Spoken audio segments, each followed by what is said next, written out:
A day of my life. Ito mga kabusing, pumunta kami dito ng bundok sa Monastery of the Tarlac. At kung napansin nyo mga kabusing, dito sa cross na to, nagbanal-banalan pala ako dito, nagpa-picture-picture ako dito sa relic na ito.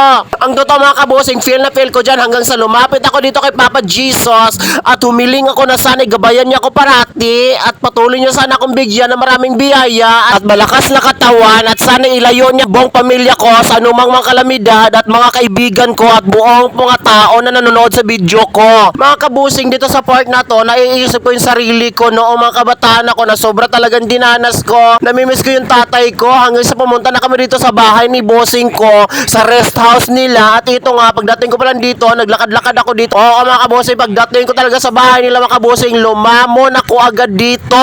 Palabok ito at mayroon ditong puto. Oo. Kahit na alam mo yung pakiramdam mga kabusing, na busog ka na lang, pinipilit mo, parang sa jowa mo lang, pinipilit mo pa rin yung sarili mo kahit wala na siyang gusto sa'yo. Hinayupak ka. Tapos ngayon mga kabusing, pinipilit mo yung sarili mo kahit na alam mo naman na full ka na, pero wala siyang pakiramdam. Ay wala naman talaga siyang pagmamahal sa'yo dahil pangit ka. Bukod sa pangit ang ugali mo. Sa buong buhay ko mga kabusing, kapag ako kumakain talaga, hinuhugasan ko agad yung plato ko. Dahil nakasanayan ko na yung mga kabusing, mula ng pagkabata ko talaga, pagkatapos namin kumain ay maghuhugas kami ng mga plato na pinagkainan. Hindi yung pagkatapos kumain ay aso o pusa ang maghuhugas muna. Nagsisimula na pala ako mga kabusing dito sa Urinos o Ramos, no? Sa paglilinis dito sa loob ng rest house ni madam ko. At ito na paupo nga ako dito sa gilid na to mga kabusing kasi magkakape nga naman talaga ako. At dahil sa pagkakape kong to, at ito na nga, ready ko yung tinapay ko dito kasi nga merienda time. Wala pa nga akong nagawa, nagmerienda na. Ganon kabilis mga kabusing kasi ako pag gumawa talaga mga kabusing, on the spot, click on the spot. Kaya ito sinimulan ko na naman ulit yung mga gawain ko at yung pagkatuloy na paglilinis dito sa pag-aayos ng bahay nila. Syempre, ganun talaga mga kabusing kapag ipinanganak tayo na may koronang itim sa tubol.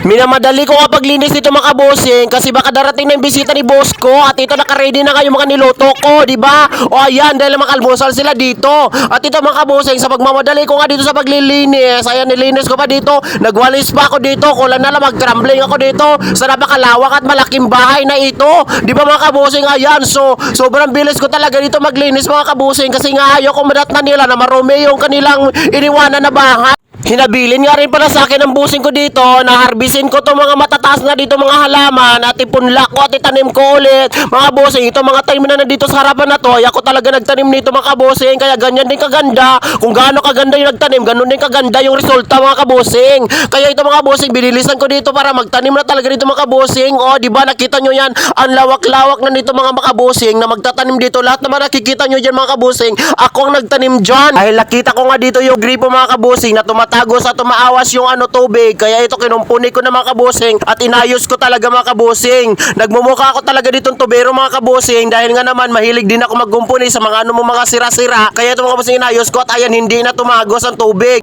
At dahil nga natapos ako sa mga gawain mga kabusing, nang umuwi kami, dumaan kami dito sa taas ng monasteryo at ito napakikita nyo mga kabusing kung gaano makakaganda dito ka, lalo na pagparating na ang gabi. Kaya mga kabusing, ito makikita nyo sobrang nakaka-refresh ng utak. Hanggang dito na lang video ko mga kabusing. Maraming salamat and more power, more God bless and God bless sa lahat. I love you all.